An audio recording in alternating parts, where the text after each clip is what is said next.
Welcome to this webinar on the Unshakable Nurturing Mental Resilience in Turbulent Times. I'm your host, Devi Sundar, founder of Tele-Therapies, and I'm here as a host and a speaker today in this webinar. And we have a lined-up speaker, which I'll be shortly introducing them. I'm aware that people are joining from different parts of the world, and so it's good morning in UK, and good afternoon and good evening to those joining from different parts of the world. And it's a pleasure to have you all in our webinar and helping support the communities to realize the value of mental resilience.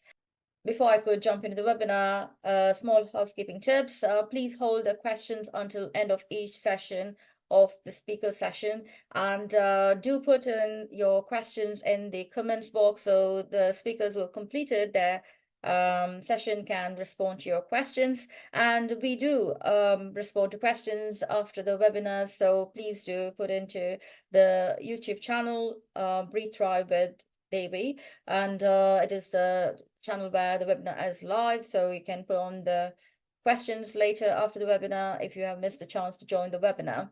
And as we promised, we will send the ebook, the Resilience Toolkit, to people who have registered with the email, and those people will be receiving their toolkit in the email inbox. Once again, thank you all for joining in, and sit back and relax, and we hope we hold our promises of supporting you to develop that mental resilience. So our promise today, which is we believe we would be able to deliver to you, is to make you understand the concept of mental resilience and its importance of overall well-being, and identify your personal strengths and resources for resilience. Learn some practical strategies for enhancing resilience and managing stress. And the final part is to develop a personalized plan for building and maintaining mental resilience in your daily life with the support of our resource tool, if you have registered with our email. And those people who would like to receive the resource toolkit, we are more open to support you to deliver. If you could enter your email and request the resource tool in the YouTube channel, Breathe Thrive with Devi, or you can email us later to sdevi@tele-therapies.org.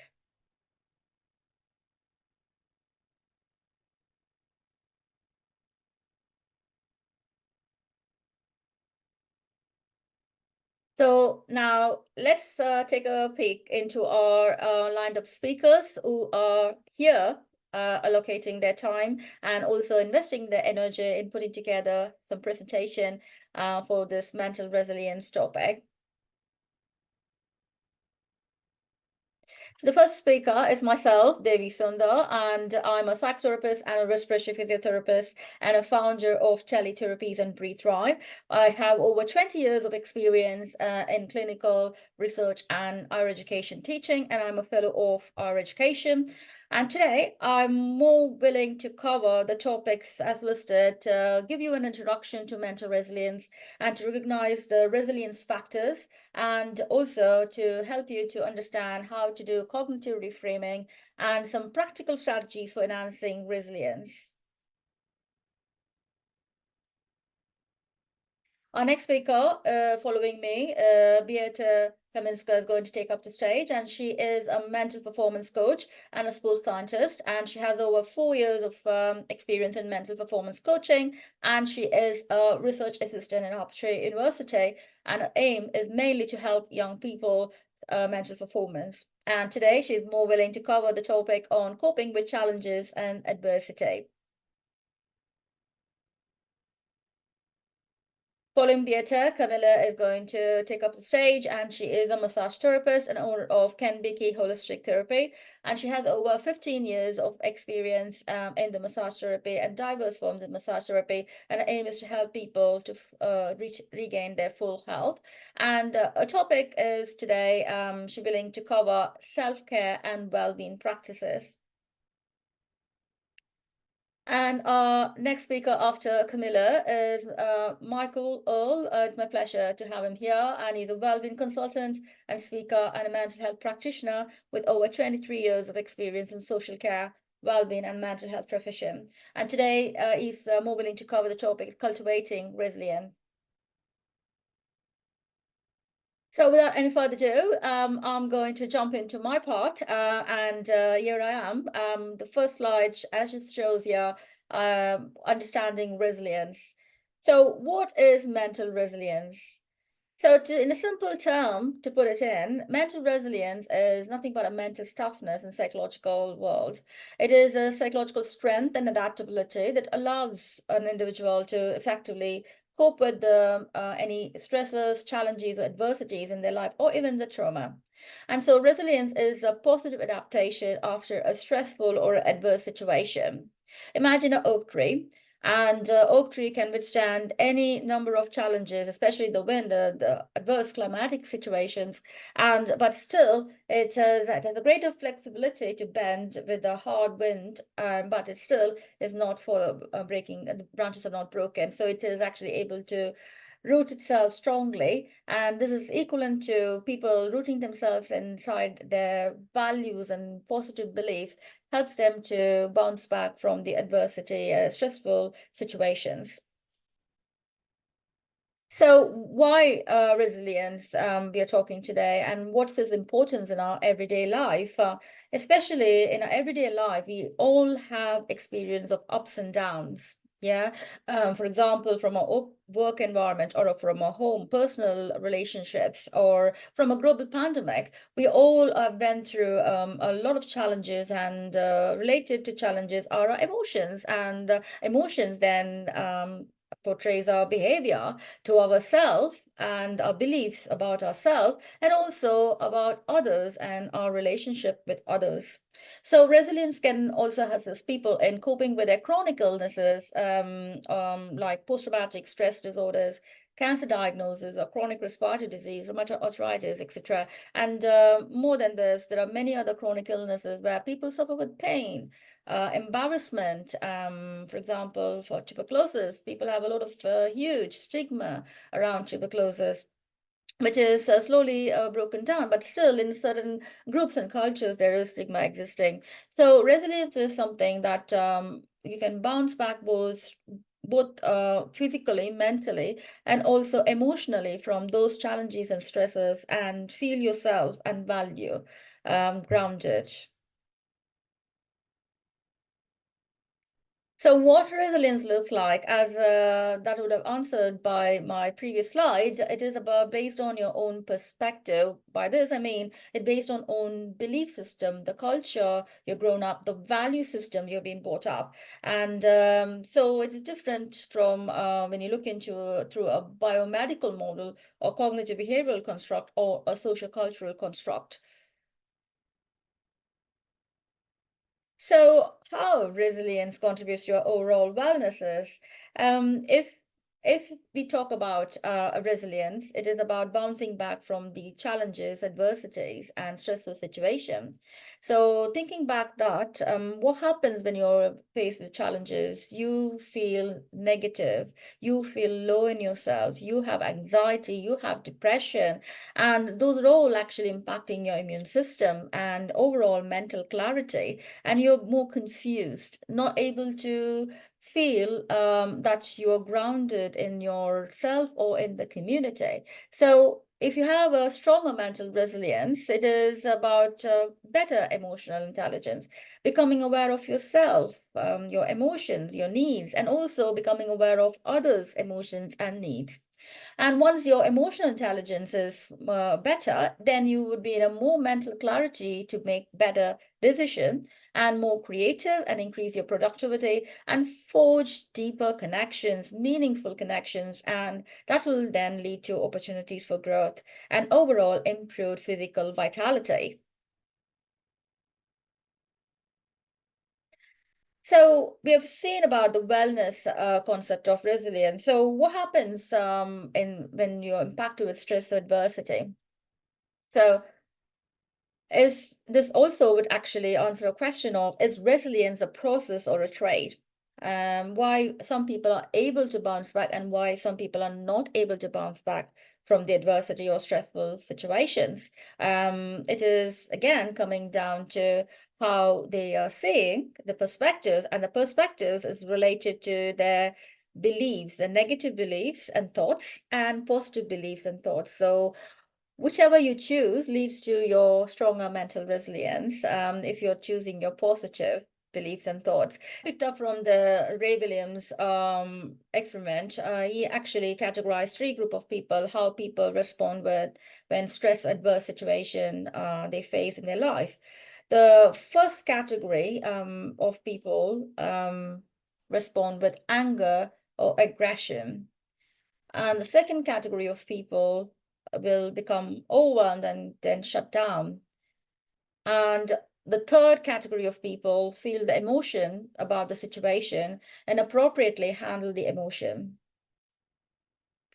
So if you see there, the first two category, the one which shutdowns and become overwhelming shutdowns, and it's a passive aggressive way. And the first type was the anger or aggression.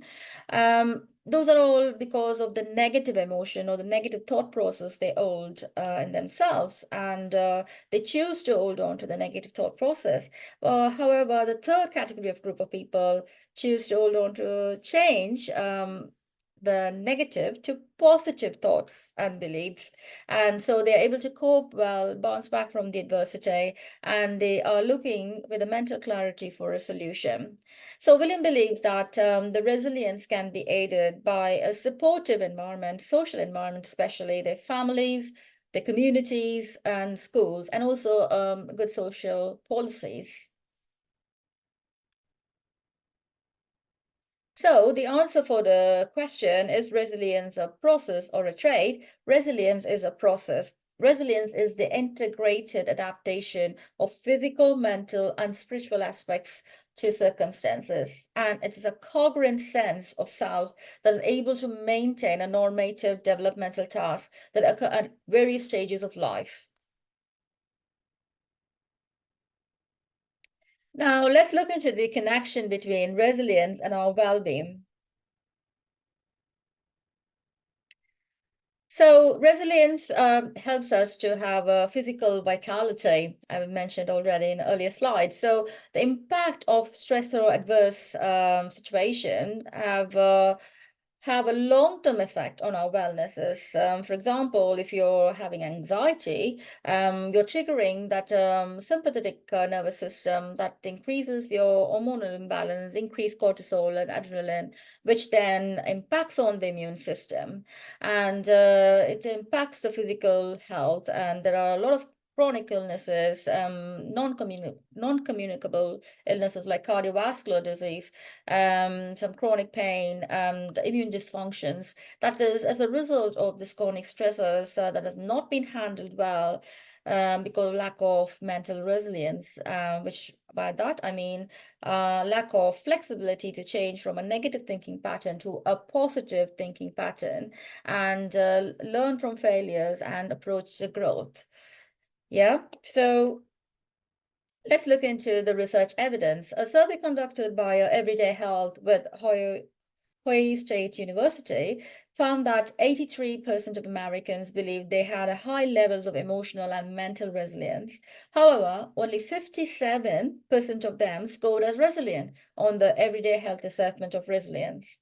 And another study, European study, Psychological Resilience Review and Critique of Definitions, Concepts, and Theory, showed that patients who had attempted suicide had significantly lowered the resilience scale score than patients who had never attempted suicide. So why some people are not able to develop mental resilience, why some people are not able to bounce back from that adversity or challenges, the barriers to resilience, as I put together here, is maybe due to their long-term physical condition and experiencing mental problems, which is chronic, and experiencing loneliness, facing discrimination such as racism, homophobia, or transphobia, living far away from families or friends, or dealing with poverty, debt, or housing issues.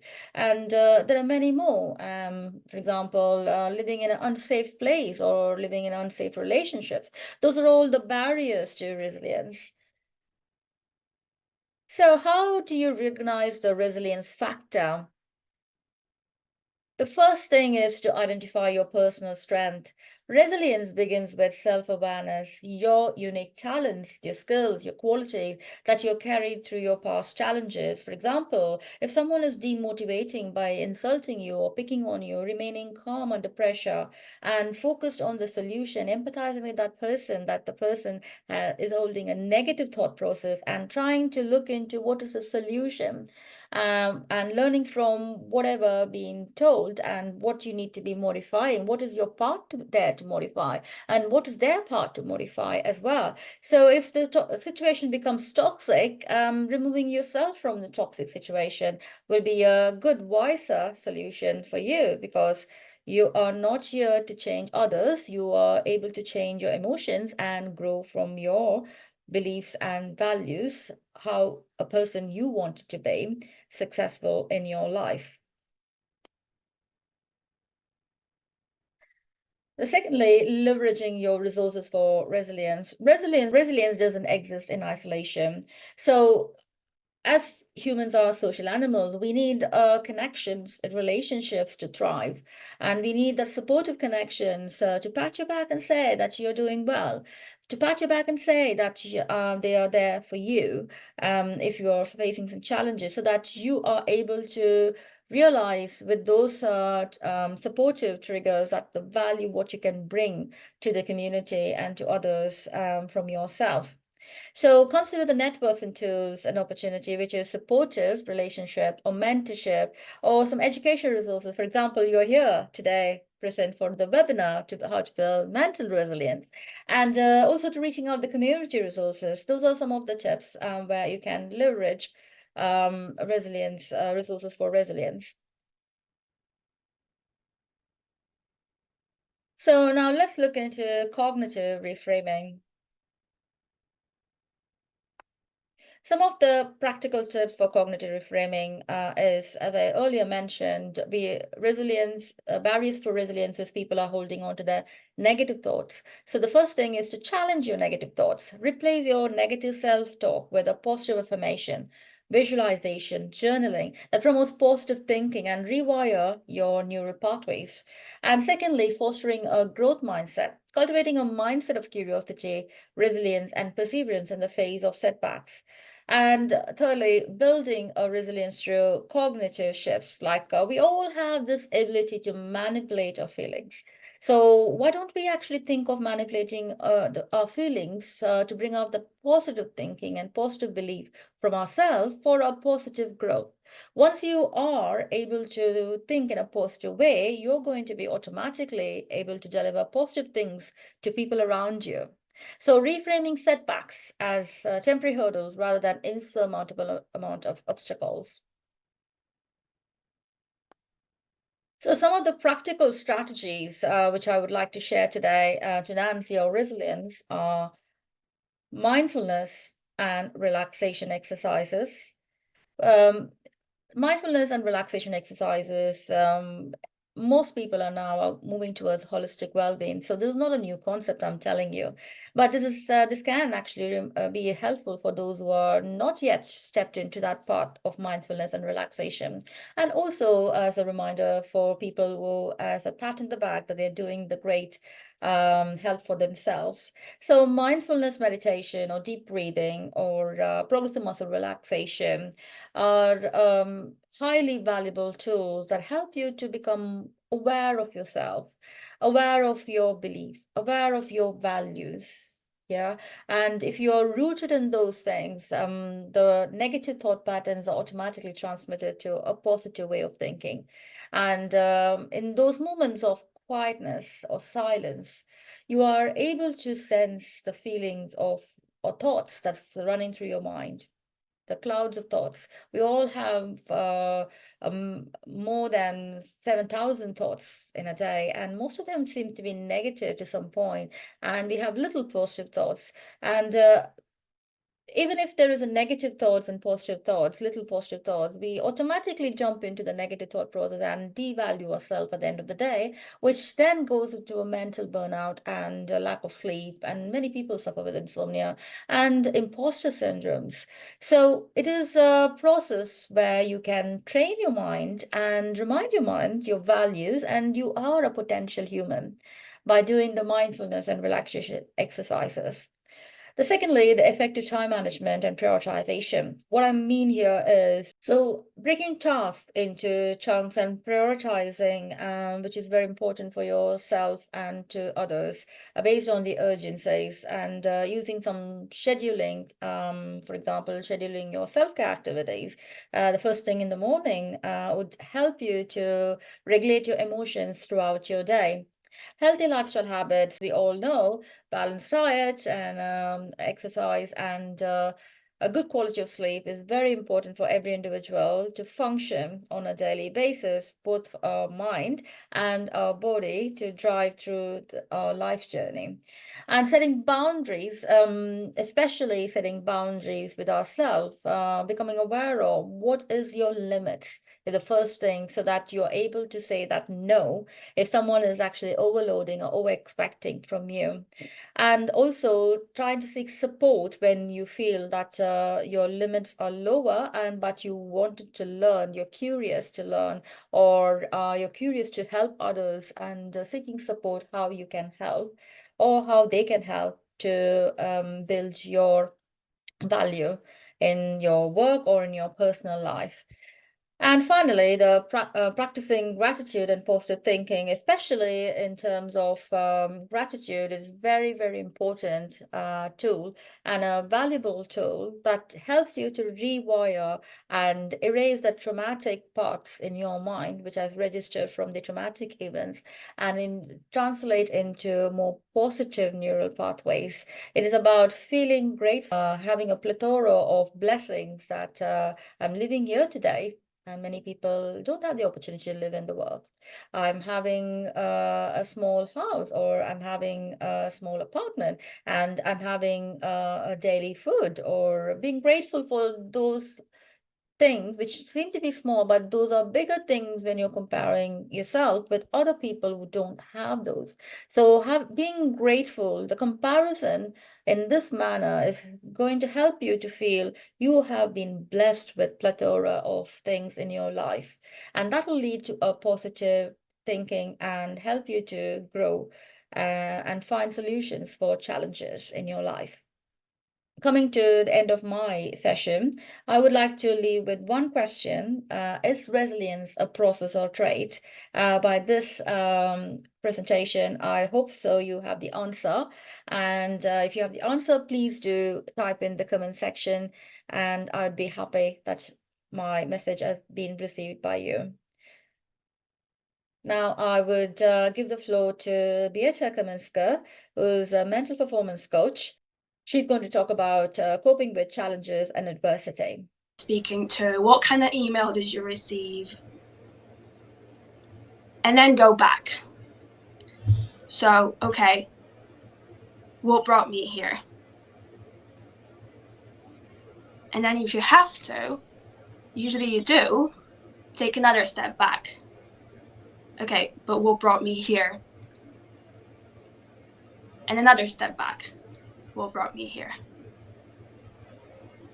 So, you did see the red flags on the first day, didn't you? You're not gonna like me for this one, but you did see the red flags on the first day, didn't you?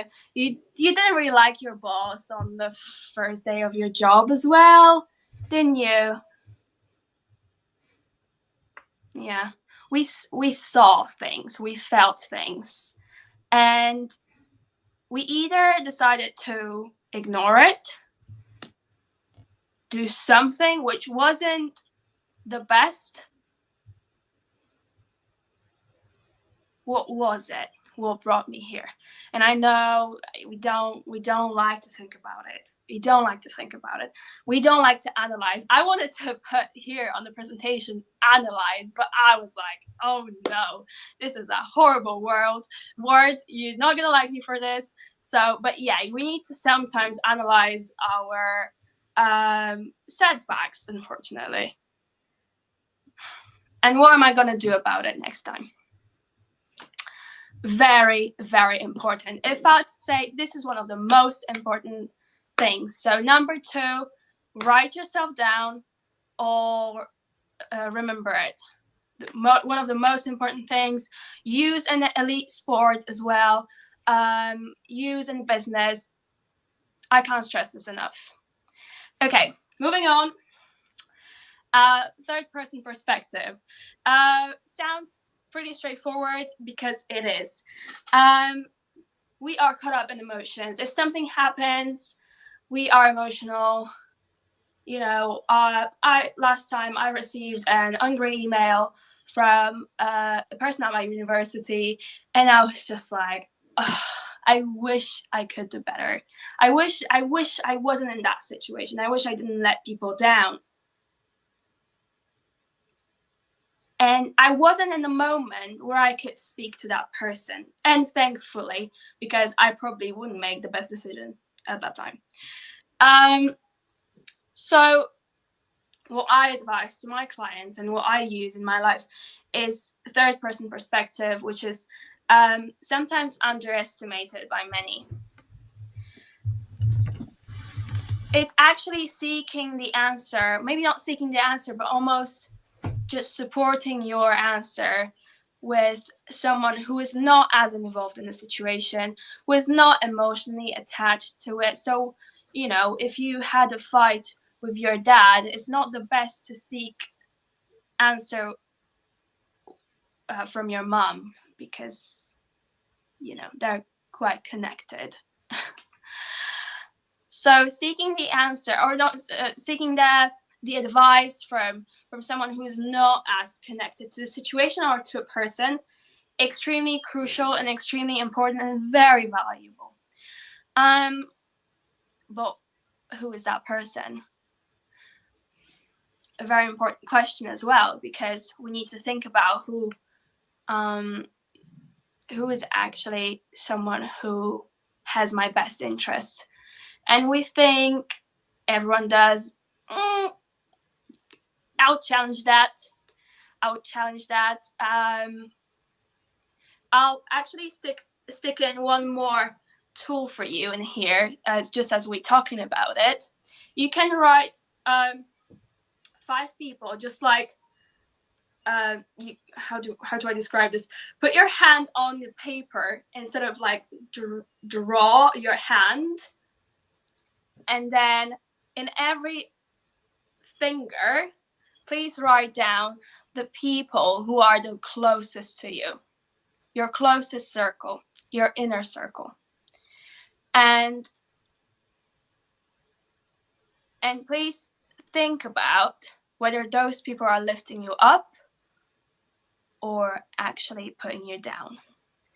It's a really nice exercise to realize how many people actually in our inner circle are there to lift us up.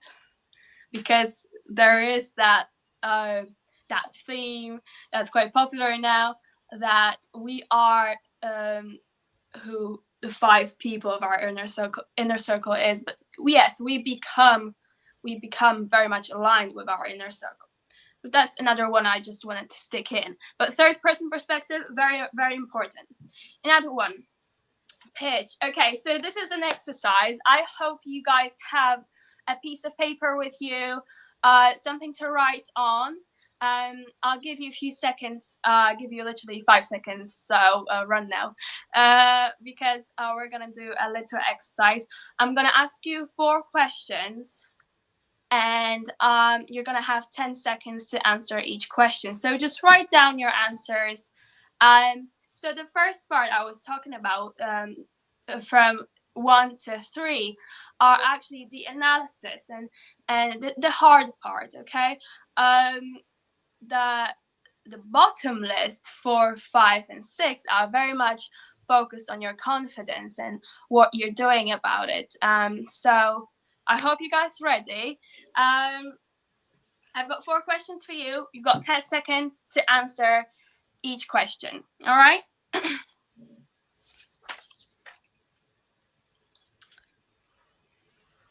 What unique trait of yours would compel a man or a woman to go out with you? 10 seconds.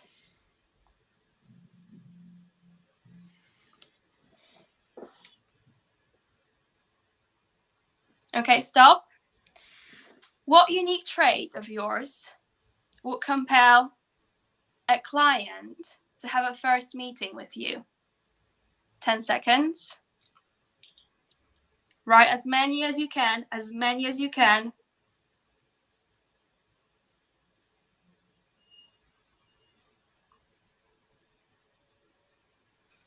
Stop.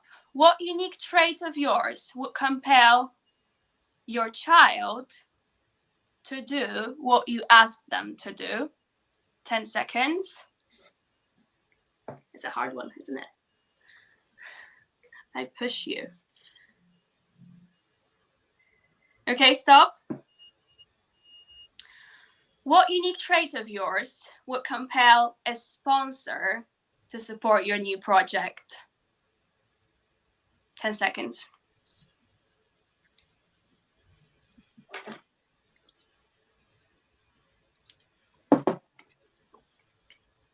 Stop. Okay. How are we feeling? Any thoughts? Any thoughts in the comments? Let me know. So if you couldn't think of anything for one or more of those questions, don't worry. It's all right. You know, I really hope you did find some answers. And if you didn't write it down, don't worry. It's a process. Again, what Devi said, it is mental resilience and bouncing back. It's not so much a trait, but a process. So I wanted to start a bit of a process with you guys. Give me your thoughts in the comments, whether you find it useful as well. I do a lot with my clients. I think those are some of really, really nice exercises you can use to improve your confidence. And think about those traits, because those traits are very important for you because they came so quickly. They're embedded almost in you. Work on them, okay? So almost live on them. So it's almost like, yes, what Devi said before is work on also on your strengths, not only on your weaknesses. All right, because that's your unique you. Okay, lovely. Jumping on to the 5th one, alphabet. I like that exercise. It's very simple, but actually when you sit down and think about it, it becomes quite challenging sometimes to some people. That's what I find with my athletes and with clients. So write down an alphabet, whatever language you're speaking, doesn't matter. Write down an alphabet, and next to every letter, write down your strength. Okay. So starting from A, B, C, D. B, brave. C, courageous. D, divine. I don't know. Very important exercise as well.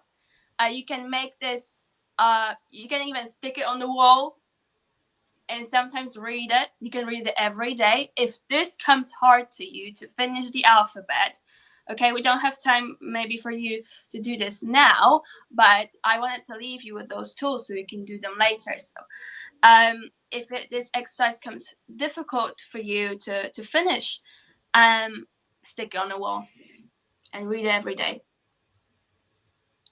And don't think it's cliche, because it works, okay? It works in elite sport, it works in business, it works for young, old, whoever. So to wrap it up, the sixth tool is basically to have a name. Very straightforward. So we found ourselves in a difficult situation. We already have some idea of how we're talking to ourselves. We already have an idea of how we're managing it ourselves. What do we hear? Is it positive? Is it negative? We're trying to almost reframe it to hear some positive thoughts. We are thinking, what brought me here? What did I do to find myself in this situation? What can I do next time? Exactly, that's kind of an aim already, but let's stick with what brought me here. What was my first step that I took to make this situation happen? And I understand some situations are just out of our control, but again, we can have an impact on how this whole thing is going to go. And we learn different people, how they work and how they react to things. So again, third person perspective, crucial. Hopefully you've got some people who might help you. This might be a coach as well. That's probably one of, I don't want to say one of the best people, but yes, that would be probably the person who would have would have quite independent thinking of what happened. We then worked on our confidence. Make sure you have those traits of yours that we worked during the pitch part. Hopefully you're gonna write down your strengths alphabetically, but have an aim and actually think about that's we're circling back to what brought me here is really, what can I do about it next time? And that sucks sometimes, but we have to do it. We have to do it. And listen, those are not groundbreaking tools. I know. They're very simple, but very effective. So what can I do about it? How can I avoid this next time? And again, please don't get caught up in this motion of, oh, but I couldn't do anything. There's always something we can do, okay, to avoid the negative situation or the challenge or adversity. Well, there's always okay. There are moments where there was an accident, we couldn't do much. I'm talking more long term. I'm talking more long term challenges and adversity where we actually had to make decisions. Again, what brought me here? What can I do about it? What brought me here? What can I do about it? It's hard, but it works. Right, guys, thanks so much. If you've got any questions, pop them in the chat. Devi, if you've got some questions for me, I'm happy to answer them. And let me know how you found the exercises. How was your talk, whether it's negative or positive? Do you ever think about the steps of what brought me here? Do you have a third person in your life? Did you like the pitch, the alphabet, and I hope you enjoyed. So my name is Beata Kaminska. I'm a mental performance coach, and I hope I helped you today. Thank you.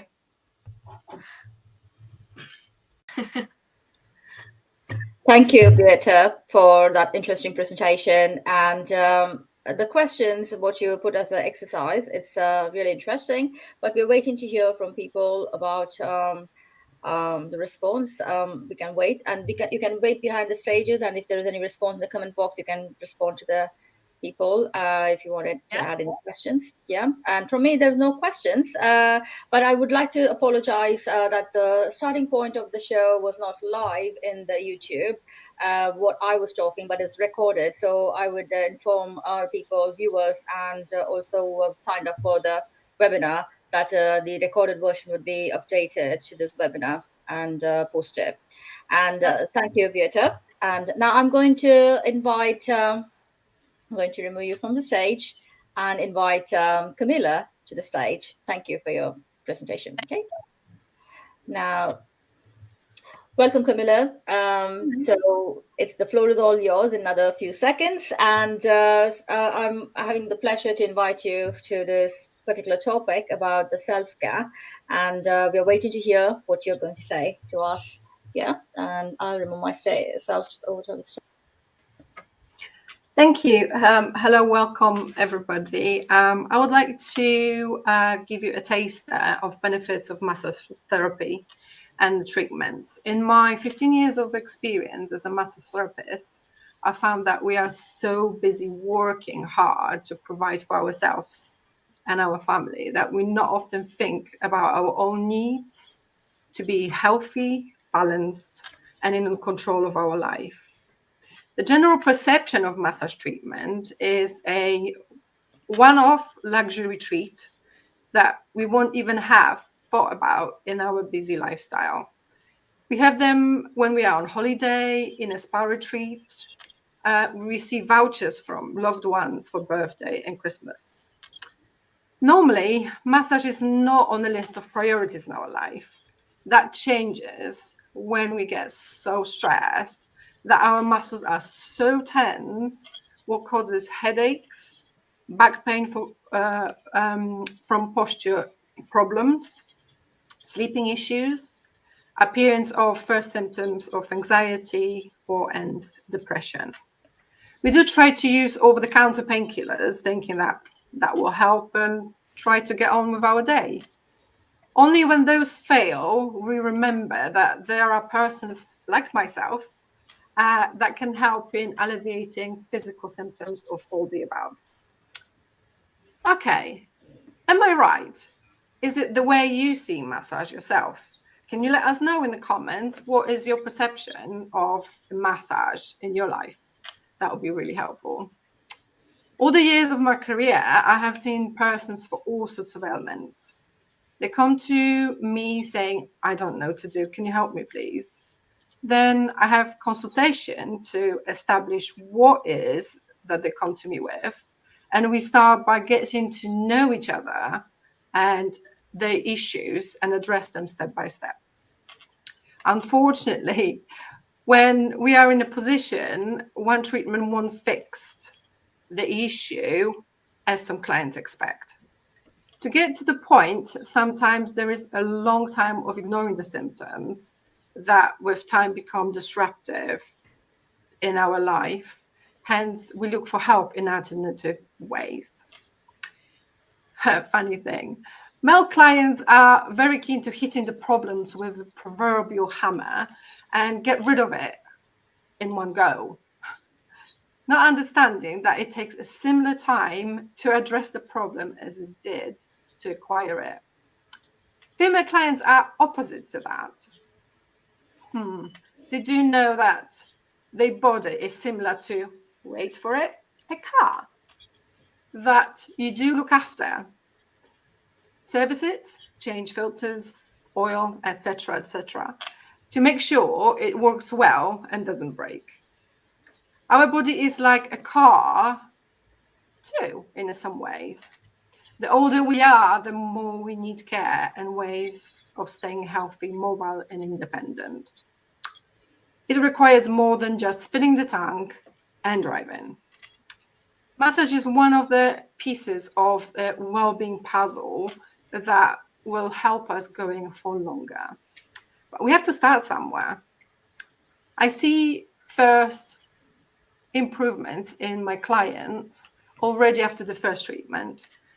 When I see them tired, wearing their shoulders on their ears from the tension of upper body, I can't wait to help them alleviate it. The journey starts with every stroke of my hands on their skin, warming up the muscles to get into the deeper layers. I build trust, explaining what I'm doing, and their body works with me to start implementing the movement, and change. I'm fascinated by how each of us is different. What also challenges me to provide personal treatment that will work specifically for that person. Despite the differences, the benefits of massage treatments are so vast. When the treatment is finished, I can see that improvements have started happening. The warmth created by friction on the skin with use of massage balm infused with essential oils will penetrate the skin and bloodstream and carry on relaxation after the client has gone home. The most beneficial time to have treatment is the late afternoon, evening, when you don't have more work to do, but just time to relax and go to sleep. Then the oils will carry on helping the body regenerate, sleep better, more toxins out of the body by drinking plenty of water. Already the client can feel improvement in circulation as we brought blood to the top layers of the skin. We decreased some of the muscle stiffness and the shoulders has dropped and are more relaxed. During the next 3 days, the body will carry on improving by regenerating the muscle tissue. Keep getting rid of the waste that was released from the muscles. Decreased joint inflammations has been noticed. Better quality sleep, quicker recovery between workouts, improved flexibility, less pain and soreness after next treatments. I keep close contact with my clients and message them asking how they are feeling during the next 3 days after the treatment. Most of them report improvement in sleep on the first night after the treatment. They are achy, but in a good way, I hope, and started to change a habit that brought them to me in the first place. For example, it can be integrating more breaks and stretches in the day, drink more water, give their body time to relax and unwind before bed, change a diet that causes inflammation. That's just a couple of examples. There are so many examples of how many people on the planet are also different. But we do need similar changes implemented in our lives to improve it so we can be more functional for longer. Depending on the issue, I do recommend starting with a minimum treatment every 2 weeks for a few months. And when the problem slowly starts to resolve, then have a maintenance once a month. My clients slowly start to resolve them. My clients report that their body starts tensing and aching as if it knows it is time for the treatment and showing where it would like to be pressed, manipulated, compressed to help in further healing and improvement. There are also emotion benefits to massage treatments. After treatment, we feel as if we have just woken up. We don't show signs of anxiety or stress as we are relaxed. Our mood is improved. With time, our confidence and self-image increase. These improvements are all thanks to the hormones as secretion increases during massage treatment. Endorphins, dopamine, and serotonin go up, and levels of hormones of stress like cortisol, epinephrine, and norepinephrine goes down. What can reduce anxiety, fatigue, stress, and physical and mental strain, improves focus, as well as lessening irritability. Massage stimulates the parasympathetic nervous system and the release of feel-good hormones, which we already mentioned. The parasympathetic nervous system is activated by rest and relaxation. As physical touch stimulates the parasympathetic nerves, your body will naturally slow its heart rate. Subsequently, your breathing will slow down and your blood pressure will lower. Stimulating parasympathetic state helps heal health conditions and regenerate and regulate an emotional response of happiness. Some of my clients' issues are rooted much deeper than in the surface of the muscles. My intuition usually shows me that the person I'm treating is suffering from trauma from the past that wasn't solved or dealt with, but they don't realize that might be influencing the way their body reacts and storing it in the body tissue. That is only one example. Often my clients experience a type of release on physical or emotional level. With each treatment, we do get to know each other, and the client learns what to expect from me, what builds trust and a relaxation for the time they are treated by me. I know I can work with their body to provide the release, with their permission, of course. The physical release is very noticeable by clients, as they can feel how their body reacts to warmth of my hands, pressure and compression of a trigger points.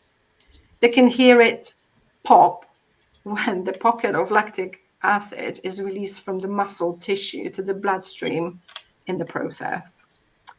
The best emotional positive release that I've encountered so far is client crying. They explain that they feel like I've opened something that was hidden for a long time, and they were not aware of it still causing issues.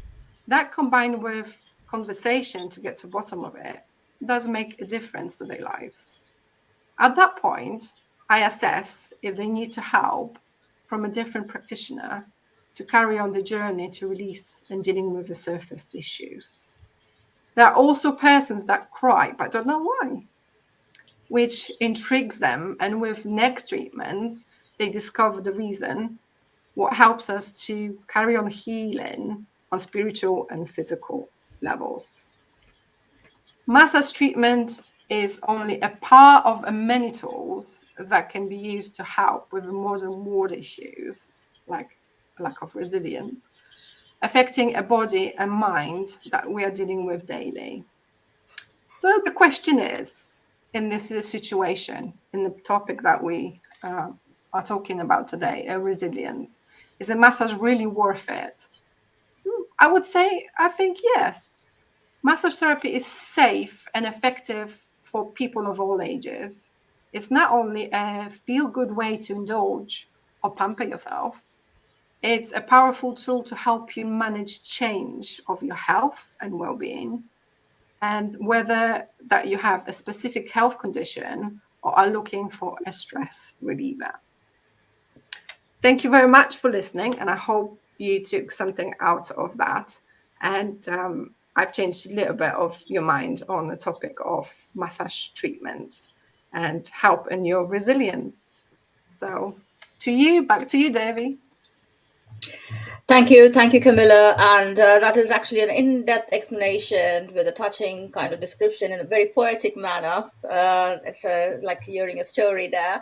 And you have actually given us more insights about the impact of massage on our body in a positive way, like it actually removes pain from our body, and it actually rewires our mental, and people actually conversing with you. It's one way of counseling support you're providing to them as well while they are with you, and with the trust they are actually there for you, with you for the massage, and in a relaxed manner that actually takes away the post-traumatic stress to a certain degree. Am I right? And if you could tell us how frequently you advise people to have massage, because you deliver massage to different variety of conditions and a variety of people as well. Yeah, people come for massage as one of their self-care and a leisure manner, and sometimes people in pain come to you. Yeah, sometimes people in trauma come to you. Yeah, so what is that?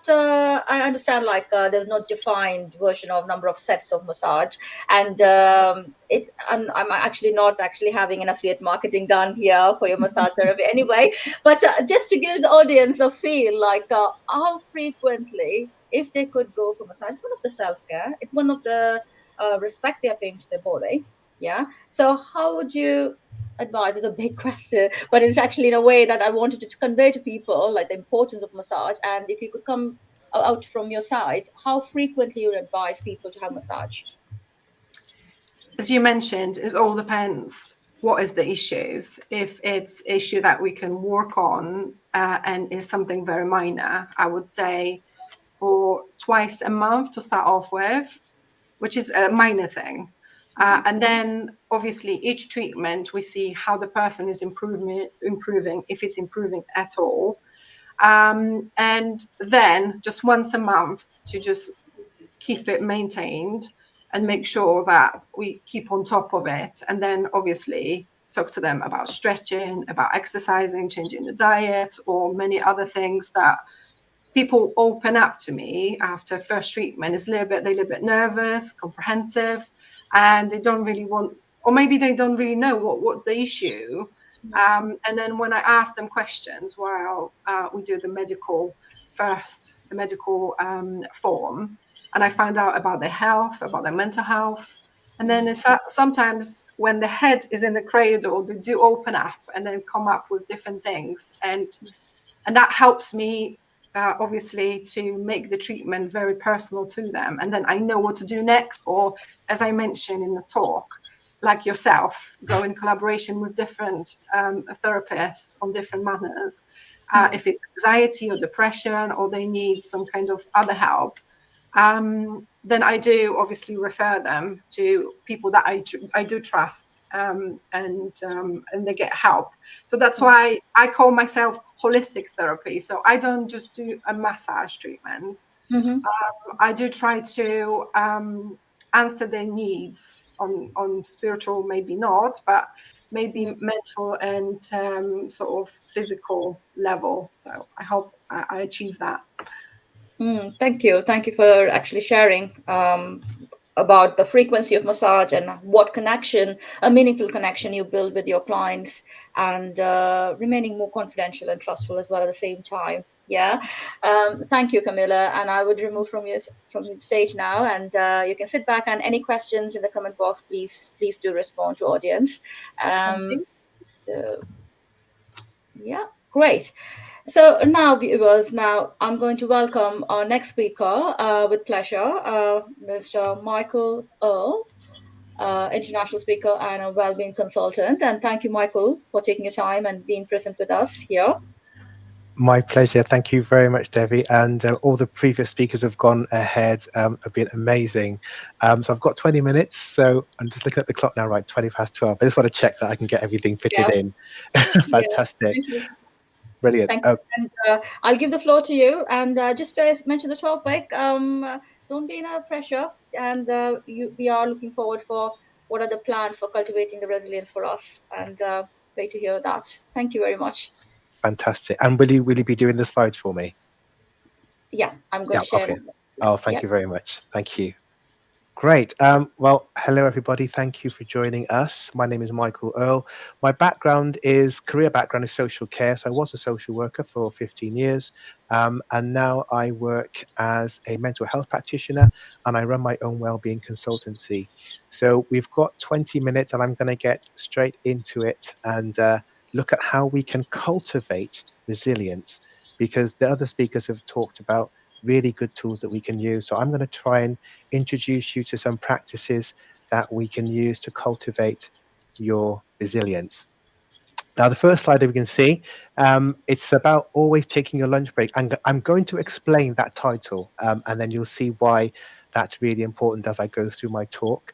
So always take your lunch break is a talk and a presentation that I developed about 7 years ago now. But it's really been a very powerful concept that people are beginning to understand, and the importance.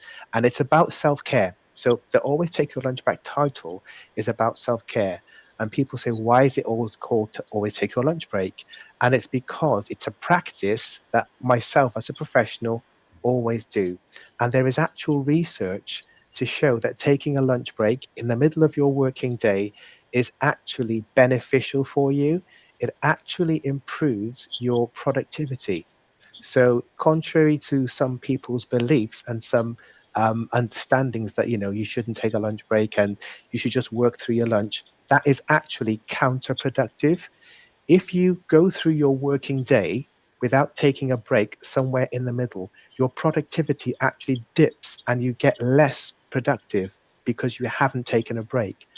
Basically, the act of taking a lunch break allows your brain to refresh, and obviously you have to eat as well. So physically you need to eat, you need to replenish the body and replenish the mind. So taking a lunch break in your work day is actually a very positive thing to do. So that's one thing I want you to remember.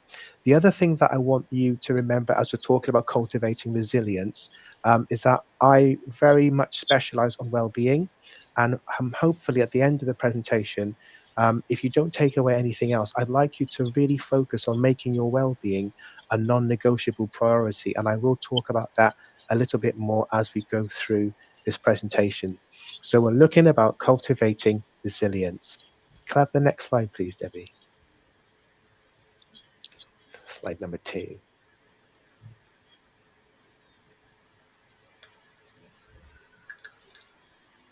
Okay.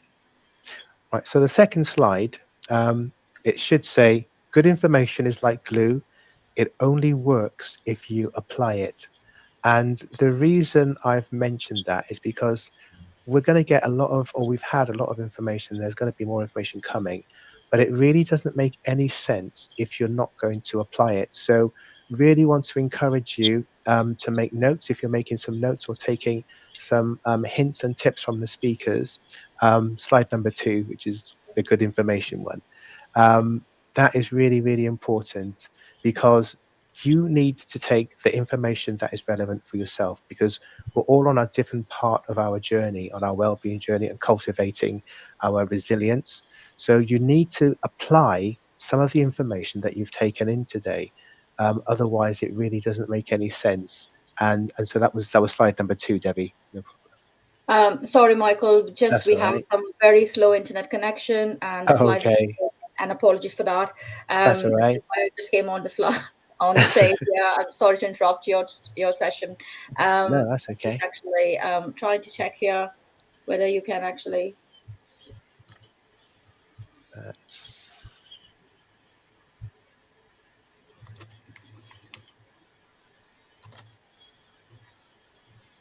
yeah, I see that the slide has gone for the yeah. So actually, slide number 3 would be great, actually, Debbie. slide number 3. Yeah, Yeah, the third that's one. it. And Okay. oh, the I'm next one trying down. to actually next one down, Yeah, fourth and the one. next one. Next one. That's the one. Yeah, here we go. That's perfect. Thank you. Thank Right. you.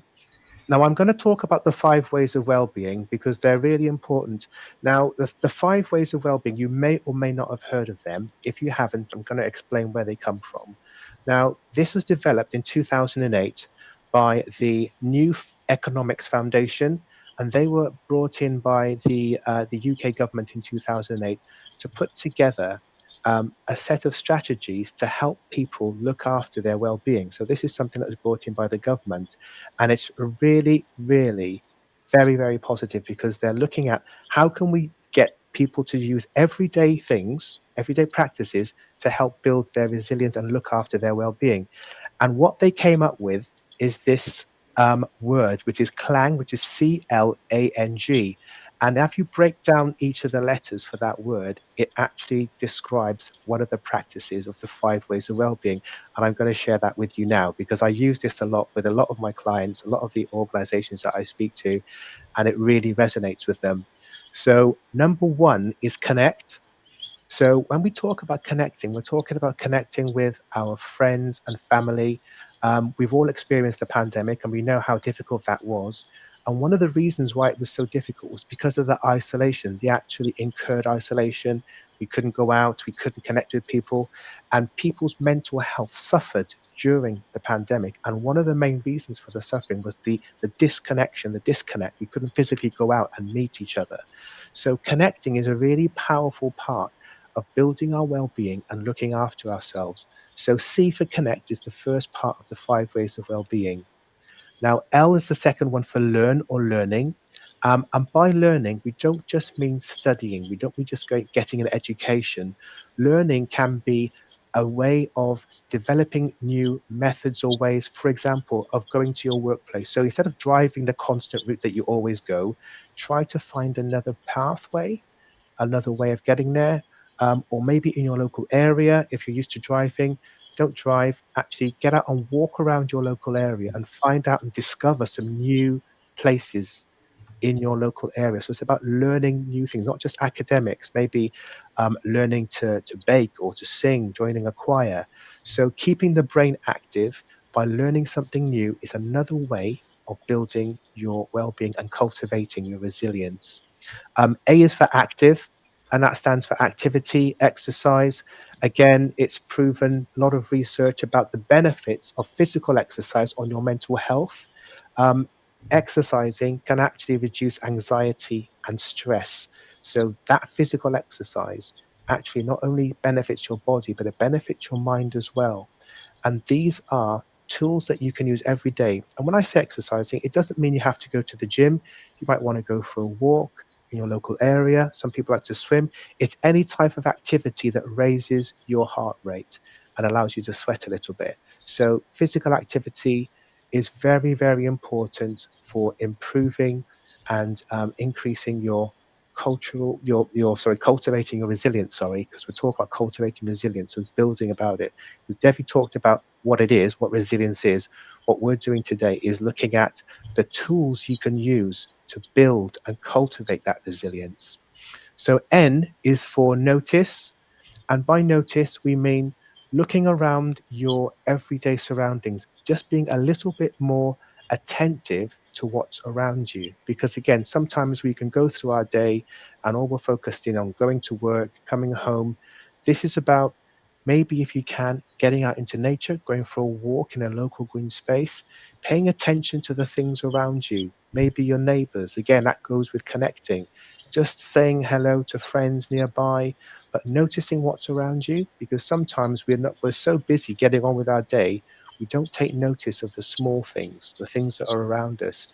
And again, this is proven to show that if we do take notice, it improves not just our well-being, but mental capacity as well.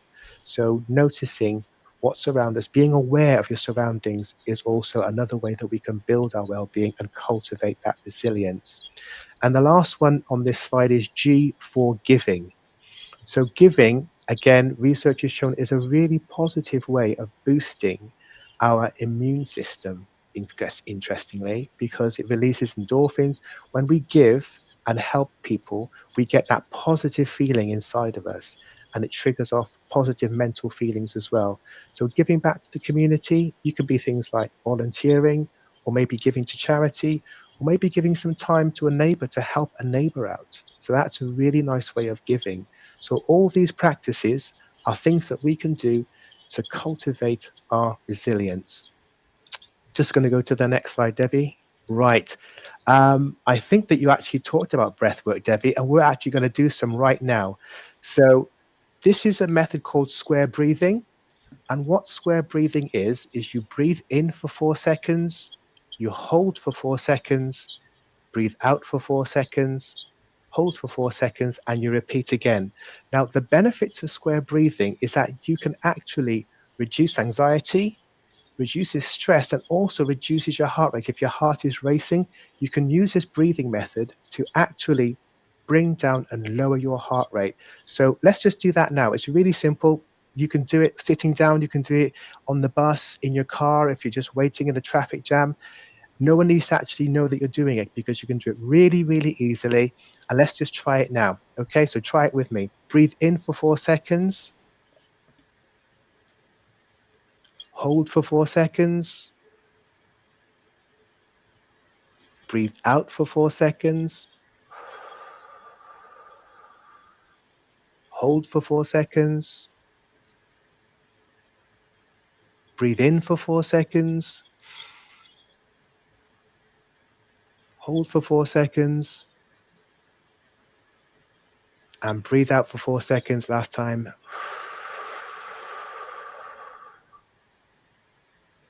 That simple practice, I use it all the time. I share it with my clients, and they have told me how effective that is, especially if you've just come out of maybe a very tense meeting, or just finished a very tense business call, or maybe had an argument at home with somebody.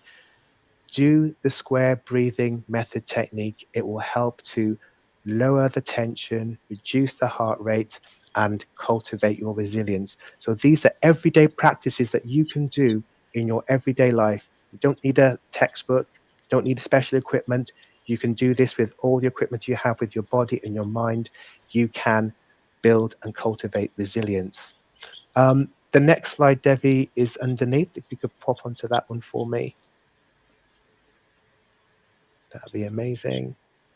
And that's the pause on purpose. And I'm going to explain what this is. Thank you. Thank you very much. Very weary of my time. Right.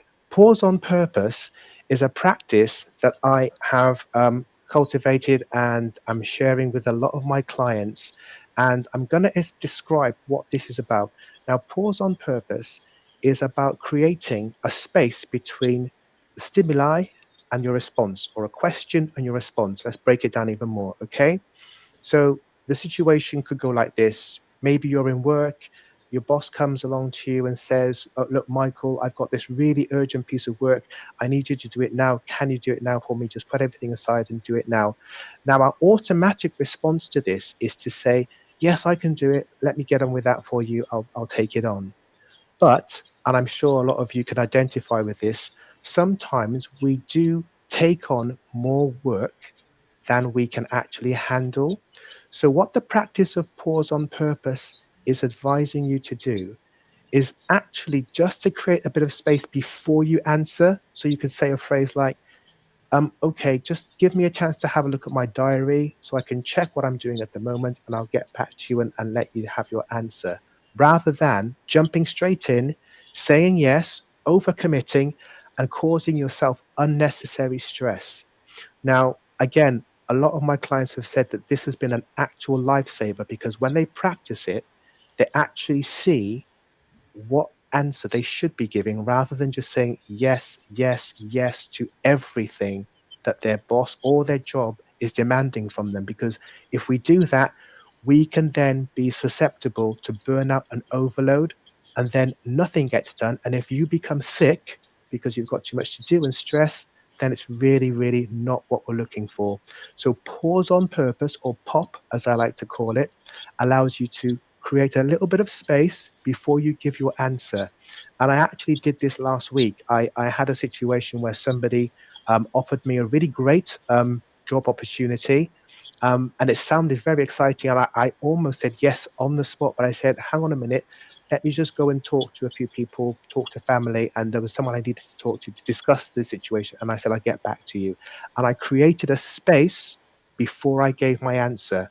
And then I gave my answer to them just a few days ago. So, pause on purpose is a really practical tool that you can use at home, in the business place, to build and cultivate your resilience and prevent you from taking on too much work, because sometimes you may not have the capacity to actually take that work on. And it's better to give a truthful answer than to overload yourself, which will actually deplete your resilience levels. So, we're talking about cultivating resilience, and these are tools that you can practically use to help yourself building that culture, your cultivating your resilience, okay, which is amazing. Going to go down to the next slide, please, Debbie. Yeah, here we go. This is the ABC of how to take your lunch break. As I said earlier, taking a lunch break is research proven to improve your productivity, not decrease it, improves it. But there's a certain way, and this is the formula that I share with my clients. It's the ABC of how to take your lunch break. A, let me just go and talk to a few people. And these are tools that you can practically use, can move off, which will actually deplete your resilience levels. So we're talking about cultivating resilience. And these are tools that you can practically use to help yourself building that culture, your cultivating your resilience, okay, which is amazing. Going to go down to the next slide, please, Debbie. Yeah, here we go. This is the ABC of how to take your lunch break. As I said earlier, taking a lunch break is research proven to improve your productivity, not decrease it, improves it. But there's a certain way, and this is the formula that I share with my clients. It's the ABC of how to take your lunch break. A stands for away from your desk or area of work. If you can, I know it's not always possible, but if you can, move away from the place where you work. Do not, if you can, do not eat your lunch at your desk or your area of work, because you will be tempted to do some work. Have a sandwich at your desk, the email pops up, and then you say, oh, I'll just answer this email. The next thing you know, you're not having a lunch break, you're working. So A for away from your desk or area of work. B stands for break from technology. If you can, again, stop working on the computer, turn your phone off, put it on silent just for the time that you're having your lunch break. The world will not end. And if anyone calls you, they can leave a message. If you're on call, that's different. I understand you have to keep your phone on. But if you can, break from technology, get away from the screen, turn your mobile phone off, and just enjoy having your lunch. Okay. And C is connect with nature. If you can, if it's possible, I know the weather in the UK isn't fantastic, but if you're in a day where there's a little bit of sunshine or it's not raining, try to get outdoors. Try to get a little bit of fresh air, breathe in some fresh air during your lunch break. Or if that's not possible, make sure you're able to be by a window where you can see outside. You can see some blue sky, get some sunlight, and just make sure that you can connect with nature in some way. So that's your ABC framework for having lunch, taking a lunch break. A for away from your desk, B for break from technology, and C for connect with nature. Thank you. Could I have the next slide, please, Debbie? Right, here we go. And I'm very conscious of my time. This slide is about doing nothing.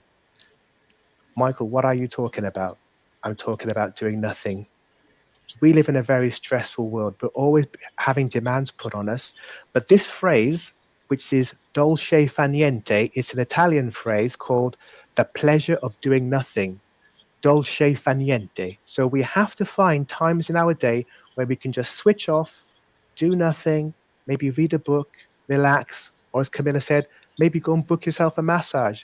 Have some personal time. And actually, I have a massage once a week, once a month, Camilla, actually. So and maybe I need to come and see you, but I do have one once a month. I can guarantee that it works. So dolce fa niente is the ability to enjoy doing nothing. And that's another problem. We get so caught up with the stresses of life, things to do. There's always a to-do list. There's always a to-do list. Dolce fa niente says, you know what? Take some time for yourself, relax, and don't feel guilty about it. This is how you cultivate resilience. If you don't do these things, you won't be able to stand or to have the resilience when the pressure comes, because you need to build in well-being practices into your everyday life. And the number one thing, if you're working, is to make sure that you always take your lunch break. So, dolce fa niente, get used to doing nothing. Don't try and find things to do. If you've got nothing to do for 10 minutes, sit down, relax, have a drink, read a book. Dolce fa niente, the joy of doing nothing. So, just a quick recap before I finish. Thank you so much for listening. I hope you picked something up from today. It was really lovely speaking to you. But what I want to say is make sure that if you're at work, if you're working in your workday, always take your lunch break. I tell my clients to put their lunch break in as an appointment. Yes, a literal appointment in their diary. Taking your lunch break is an appointment you keep with yourself. So always take your lunch break. That will help to cultivate your resilience. Don't overwork, because as you work without taking a break, your productivity will deplete. You will not get better, you'll get worse. You need to take a lunch break.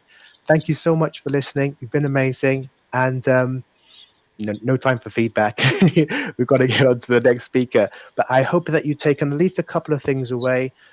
Those are my contact details if you want to contact me, and I'll be around for the Q&A. But thank you so much. And remember, whatever you do, always take your lunch break. Thanks very much, Debbie.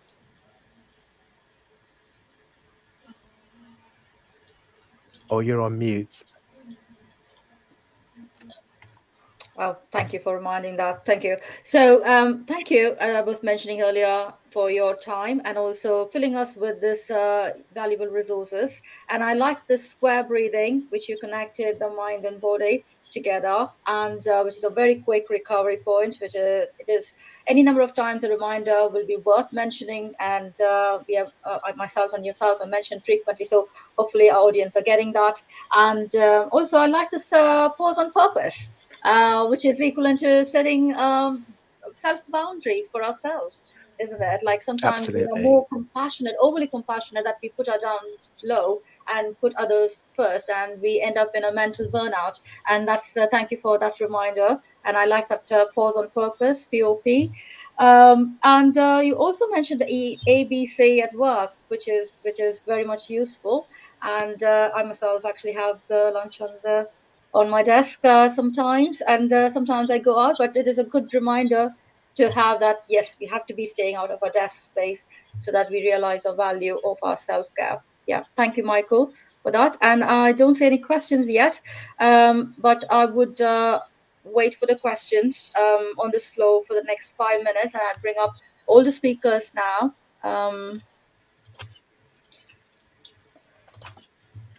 And all our amazing speakers have delivered valuable resources, and I'm waiting here for the questions from audience who's watching right now.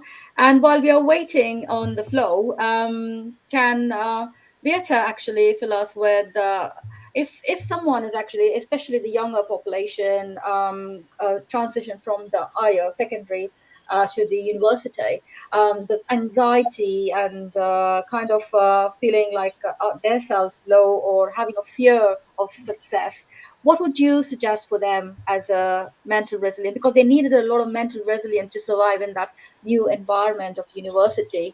So what would you, and you have been on my podcast before earlier, and you shared your experience, and people can visit that podcast later on. But what would be your quick tip for those young people? The first question I would ask them is, why do you do this? Do you do it for yourself, or do you do it for someone else? Because if you do it for your parents or for fame, I don't know, then it's gonna be difficult, because there's no intrinsic motivation here. There's no drive within you. Really, it's very much external reward that you're seeking. But why do you do this? Do you love what you study? You don't have to be in love with it, but you should be interested, at least, hopefully. So yeah, that would be my first question, very much to find out the motivation of the person, and then work on what's the worst that could happen, what's holding you back. Well, just finding out really what are the triggers, maybe, or the difficulties that we might encounter, and how to face them, and not shy away from them, not put anything under the carpet, but to actually have some skills to face them in the future. Yeah. Okay, thank you. So what I understand is you want them, you're telling them to focus on the purpose, why they are in the university, and what is the value they are going to get out of it. Yeah. Yeah, and we're talking value not only just studying, but meeting new people, meeting people from around the world, having connections, and traveling. There's so many you can think about. It's not only due to what you're gonna study, but definitely, yeah, finding out why you want to do it. Yeah, thank you, Beata. And Camilla, I already asked you a question as while we're waiting for a question from the audience. And Michael also mentioned that he has massage once in a month, and so the frequency of massage we spoke about.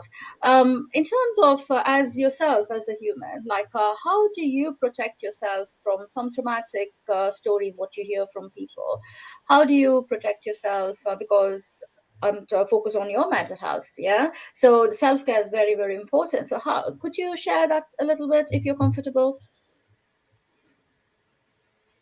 You're muted. Sorry. Thank Can you you. hear me now? No, apologies. We all do that. I did a couple of times in this today. Yeah. Great. It's quite good subjects because we all want to help other people, and sometimes we put our needs on the back burner and not really think about ourselves. But our body also screams and say, "Oh, my back hurts. I've been doing too much. I need to go and see somebody to give me a massage."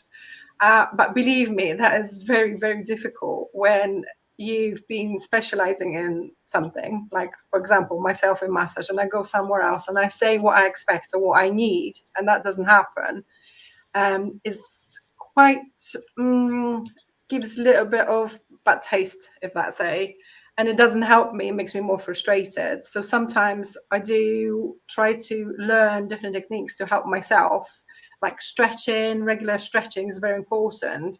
I get more and more customers that where they are at the moment with the pain and issues with the posture, lots of things could be really, really gone and dusted, and they wouldn't have to come and see me by doing simple stretching and finding, like Michael said, finding some times for ourselves, because as I mentioned in my talk, we are so busy running after that pound signs, and work is always the first in line and very important.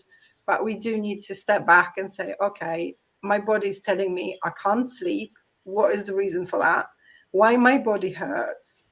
Do I need any supplements? Do I need anything else? And anything that can help me with solving this. Then when we provide what we need for the body, then the issues is solved. But as I say, it's not always that easy. But with myself,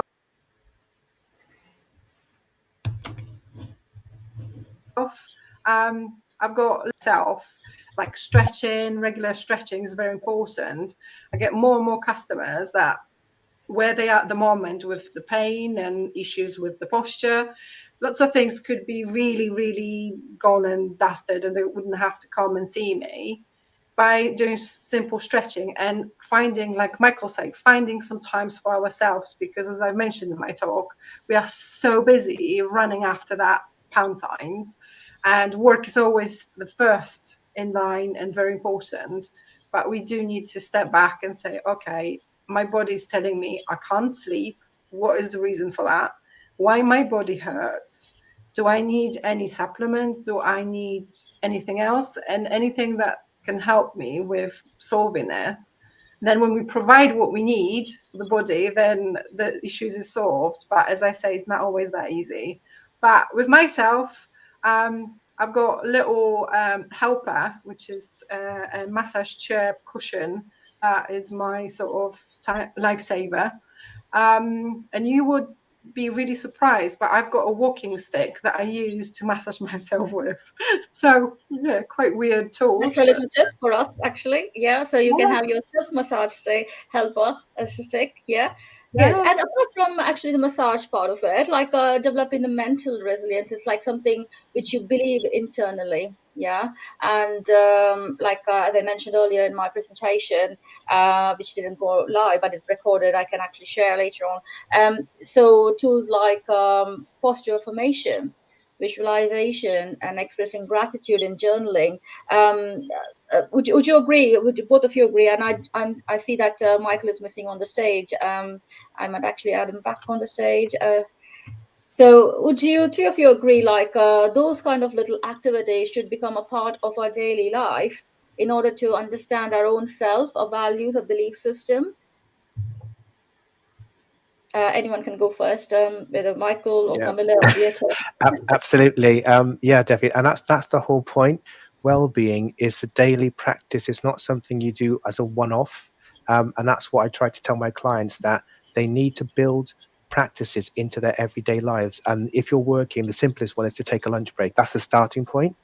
Because people work through their lunch and they think they're really making progress, but actually they're not, and they're damaging themselves and their productivity goes down. So there's a double loss. So it's not really worth it. And the other thing financially is that you actually don't get paid to work your lunch break. And I calculated roughly based on the average UK wage, if you don't take a lunch break, you're giving your workplace about an additional, I think it was £2,300 a month, because it's an hour you're not paid for. So what is the point? So you lose all round. So that's why I tell people, if you're working, take a lunch break. It's yours. There's no point working through the lunch. You're not getting paid for it. Yeah, true. Thanks, Michael, for sharing. And any one of you wanted to share, like, do you also agree, like the positive affirmation, journaling, expressing gratitude to be a part of your life, everyday life, to build up mental resilience? I think it's the everyday isn't it? It's the small things, like taking your lunch break, like actually stepping back a little bit from even from exciting opportunities. It's the everyday. It's how you take your coffee. It's how you have breakfast. That counts, because that's 98% of our life at the end. It's not the big events. It's how we live our lives every day. And I think that's the biggest part of well-being, and then how we handle the difficult times. So yeah, that's from me. I'd say that's from my side. Thanks, Beata. And how about Camilla? How do you see about mindful living? As you can imagine, I've got people coming to me and say, "Oh, I want a treatment now, and can you just be done with, like I said, with a proverbial hammer, just smash it all and get it out, get the knots out, and I'm going to be all fine after an hour." And I just explain to people that doesn't work, because it's a process, it's a puzzle, it's a one little part of their well-being, like Michael say about taking lunch break. They're being mindful about what you do every day, what it got you to the place where you are, just to address those issues. But we have to go back and actually think about it. And it's like, okay, why did you do this? How do you do this? You know, simple things, but sometimes the little things do help. Like, I see people on a regular basis and they come to me, and then like I said in the talk, we do discover certain traumas and things that they've been sort of stored in their shoulders, clenching, and they can feel, when we start talking about something, I can feel their body reacting and tensing up again. And then I know this is the trigger that we need to sort out, like I said. And then I speak to persons like, for example, Devi, about mental health and anxiety and depression issues. But I do tell people to do journaling quite often, to do this gratitude. Like before they go to bed, they've got little notepad by the bed, and they just write down simple 3 things that they're grateful for that day. And can be simple things, a smile of the child on the child faces when they've been given breakfast, or smiling to somebody walking past in the supermarket, for example, and say hello, and they look at you and it's like, oh, what's going on? I love that. I do that all the time, and it's amazing because they smile back and it's like, oh, hello. And you take them out of that sort of looking at the phone or being in their own sort of little bubble. But those 3 things, and then they look back through the pages when they've got a really, really bad day, and they say, okay, okay. So all those good things and what I'm grateful for, and it brings them back up into sort of level. I think that's how I think, and that's what I've been getting feedback from my customers. Yeah. Thank you for sharing that, Camilla. And this is a moment to express my gratitude to all 3 of you for being here and sharing your valuable experience and taking time to put together all this in a presentation and presenting to our audience and sharing your value with our community. So thank you for that. And this would be a live, and so the live is already there, as I mentioned already for audience. The earlier part, which has not been live, will be actually uploaded later on.